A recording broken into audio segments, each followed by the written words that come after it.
State Exchequer కి 18,860 కోట్ల రూపాయలు పైచిలకు ప్రప్రథమంగా ఇక్కడే మనకు తేలుతా ఉంటే వీళ్ళు శిక్ష పడకుండా ఎలా తప్పించుకుంటారు? శిక్ష పడాలి. మనకి నైతిక బలం, నైతిక హక్కు ఎలా ఉంటుంది అధ్యక్ష? మనకి ఒక అధికారి 20,000 రూపాయలు నువ్వు తప్పు చేశావని చెప్పి ఏసీబీకి పట్టిస్తున్నావు. వీళ్ళేమో దారుణంగా 18,000 కోట్లు అటు ప్రజల్ని కనీసం వాళ్ళ క్వాలిటీలు మన లిక్కర్ మనకి తాగాలని చెప్పి ఎవరిని మనం కూర్చోబెట్టి మనం పెంపొందించట్లా. ఓకే, ఒక వ్యసనం అనుకోండి, దానికి ఏదైనా పేరు పెట్టుకోండి. ముఖ్యంగా మనకి మద్యపాన నిషేధం అనేది చాలా చాలా కష్టమైన విషయం, ముఖ్యంగా ఆంధ్రప్రదేశ్. ఒకవైపు యానాం, ఇంకోవైపు మనకి మధ్యప్రదేశ్, ఇంకోవైపు చూస్తే మనకి తెలంగాణ, ఒరిస్సా, తమిళనాడు, కర్ణాటక, ఇన్ని బార్డర్స్ ని షేర్ చేసుకొని మద్యపాన నిషేధం అనేది ఇప్పుడు చాలా కష్టసాధ్యమైన విషయం. గతంలో కూడా చేశారు, సాధించలేకపోయాం. ఇప్పుడు రెగ్యులేట్ చేయాల్సిన అవసరం ఉంది. ఇందాక గౌరవ సభ్యులు బుచ్చయ్య చౌదరి గారు చెప్పినట్టుగా, ఒకటి స్టేట్ ఎక్స్చెకర్ కి లాస్ జరిగింది, ప్రజలకి ఆరోగ్యానికి హాని జరిగింది. దాంతోపాటు అసలు ఈ వ్యసనాన్ని తగ్గించే పరిధిలో కూడా కొంత ఉన్నారు, కొంత బడ్జెట్ కేటాయించాలి. ముఖ్యంగా డీ అడిక్షన్ సెంటర్స్ కానీ వీటితో పాటు కేటాయించాలి.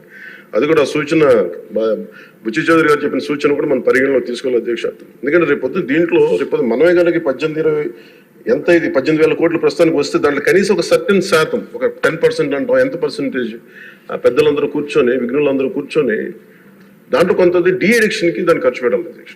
కేవలం దాన్ని ఆదాయంగా చూడకుండా అట్లీస్ట్ ఒక 10% డీ అడిక్షన్ గా దాన్ని డీ అడిక్షన్ సెంటర్స్ ఖర్చు పెట్టాలి. కానీ అన్నిటికంటే కూడా ఈ రోజున మన గౌరవ ముఖ్యమంత్రి గారు చెప్పింది, వీళ్ళని ఎలా ఇన్వెస్టిగేషన్ అంటే అలిగేషన్, దీనికి ఎండ్ అయింది ఈ ప్రజెంటేషన్. ఇదే కనుక ఈ రోజున మనకి క్లాప్ మిత్రాస్కి ఈ రోజు డబ్బులు లేక పంచాయతీ బోర్డులో దాదాపు 9 నెలల నుంచి మనకి జీతభత్యాలు లేక ఒక 59 మంది నలిగిపోతా ఉన్నారు. అలాగే ఫీజు రీఎంబర్స్మెంట్ లేక విద్యార్థులు నలిగిపోతా ఉన్నారు. స్టేట్ ఎక్స్చెకర్ లో డబ్బులు లేవు. కానీ అందరు ఇన్ని కోట్లాది మంది జీవితాలతో ఆడుకుని వీళ్ళ చేతుల్లో మటుకు ఇన్ని వేల కోట్లు, దాదాపు విష్ణుకుమార్ రాజు గారు చెప్పినట్టు 30,000 కోట్లు వెళ్ళిపోయాయి. 18,000 కోట్లు ముందస్తుగా తెలుస్తుంది, కానీ ఇంకా లోతుగా చూస్తే అది చాలా పెద్ద ఇది స్కామ్, ఇది దోపిడీ. వీటిని కనుక మనం వదిలేస్తే, తప్పు చేసిన వాళ్ళని గత ప్రభుత్వం సంబంధించిన ఇది ఇట్స్ నాట్ అబౌట్ వెండెటా, పగా ప్రతీకారం కాదు, కానీ వీళ్ళని స్వేచ్ఛగా కనుక వదిలేస్తే, వాళ్ళ అదృష్టవశాత్తు ఈరోజు వాళ్ళకి లేరు. వాళ్ళు కనుక ఉండుంటే వాళ్ళకి నిజంగా వాళ్ళకి సమాధానం చెప్పాల్సిన పరిస్థితి ఉండేది.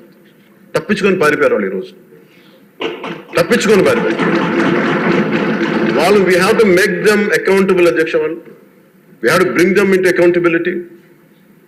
They have to be penalised. వాళ్ళు దయచేసి గౌరవ ముఖ్యమంత్రి గారికి నేను మీ తరపు నుంచి ఆయనకి తెలియజేసుకున్నాను అధ్యక్ష, దయచేసి వీరిని please we have to penalise them sir. వాళ్ళకి సరైన శిక్ష పడాలి సార్. వీళ్ళకి తప్పించుకోవడానికి కుదరదు సార్. ఏదంటే రేపు పొద్దున ఒక ట్రాఫిక్ కానిస్టేబుల్కి బలం ఇవ్వాలి అంటే ఆపగలమంటే మీ వాళ్ళు ఏమంటారు సార్ లోపల?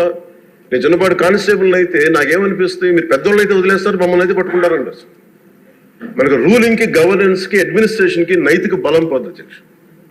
ఐ రిక్వెస్ట్ యూ, నేను మిమ్మల్ని ఉద్దేశించి అందరినీ హౌస్ మెంబర్స్ గౌరవ సభ్యులందరినీ గౌరవ ముఖ్యమంత్రి గారిని అడుగుతున్నాను అధ్యక్ష మీ ద్వారా. They have to be punished and they have to be penalised whoever they are. ఇది వెండెట్టా, పగ ప్రతీకారాలతో కాదు, కానీ we promised that we will bring back accountability. We promised we were going to give a clean and clear governance. We have to live up to it. Thank you.